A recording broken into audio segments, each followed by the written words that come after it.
নমস্কার বন্ধুরা, আজ বানাবো করলা দিয়ে মটর ডাল। যা গরম পড়েছে, এই গরমে প্রথম পাতে তেঁতোর ডাল থাকলে দুপুরের খাওয়াটা দারুণ জমে যাবে। তাই আজ আমি বানাতে চলেছি করলা দিয়ে মটর ডাল। একেবারে ঘরোয়া রান্না, কোনো রকম তামঝাম নেই, সুস্বাদু ও সহজ পাচ্য এই রান্নাটি। এই তেঁতোর ডাল বানানোর জন্য আমি নিয়েছি 250 গ্রাম মটর ডাল।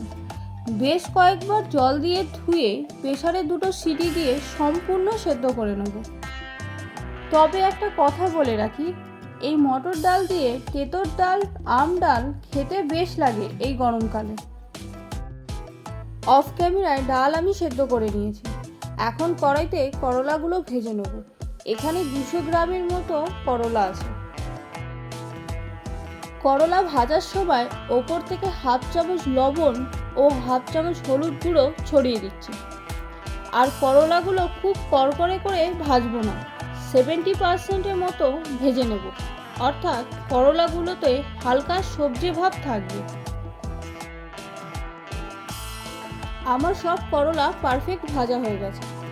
এবার একটা পাত্রে সব তুলে রাখছি। পুনরায় কড়াইতে সামান্য তেল দিয়ে ফোড়নের জন্য দিয়ে দিচ্ছি হাফ চামচ গোটা জিরে, হাফ চামচ রাঁধুনি, 2টো শুকনো লঙ্কা ও 2টো তেজপাতা। ফোড়ন থেকে সুগন্ধ বেরোনোর পর দিয়ে দেব আগের থেকে সম্পূর্ণ সেদ্ধ করে রাখা মটর ডাল।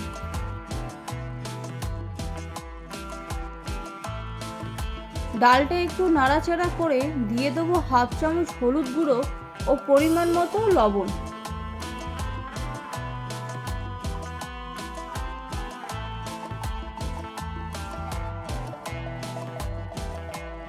ডালে ফুট চলে এসছে। এবার দিয়ে দেবো আগে থেকে ভেজে রাখা করলা।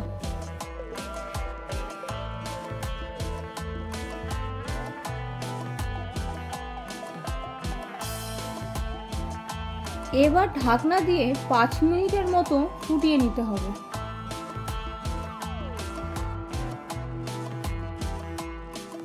আমার রান্না সম্পূর্ণ হয়ে গেছে। চিনি 1 চামচ দিয়ে এবার নামিয়ে নেব। দেখলেন বন্ধুরা, কত সহজ এই রান্নাটি।